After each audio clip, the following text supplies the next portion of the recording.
আসসালামু আলাইকুম বন্ধুরা, আজকে আমাদের সেই জাতটা যে হারভেস্টিং করব, কারণ চোরের কারণে অনেক সময় দেখা যায় লাস্ট পর্যন্ত থাকে না, তাই আমরা এটাকে হারভেস্টিং করে নিচ্ছি।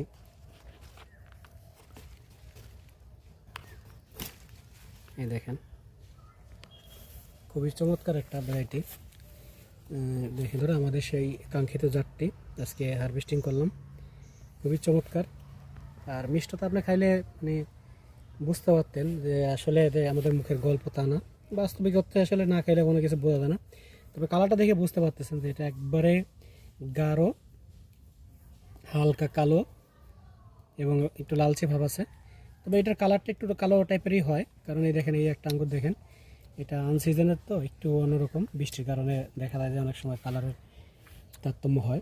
তবে সিজনে যখন আমরা G3 দেবো, ইনশাল্লাহ এটা ন্যাচারাল কালারটা আসবে এবং খুবই চমৎকার একটা ভ্যারাইটি। তবে আপনাদের কাছে একটা উপদেশ দেবো, যাদের বাগানে জুপিটারের ফল হয়েছে তাদের থেকেই গাছ সংগ্রহ করবেন, তাহলে আপনারা ঠকবেন না। জুপিটার কিন্তু অনেক নামে জুপিটার চারা বিক্রি করবে, এটা থেকে সচেতন থাকবেন, তাহলে আপনারা প্রতারিত হবেন না। জুপিটার কিন্তু আগামী বছর অনেকেই বিক্রি করবে, কিন্তু দেখবেন যে বাংলাদেশে জুপিটার মুষ্টিমেয় কয়েকজনের আছে।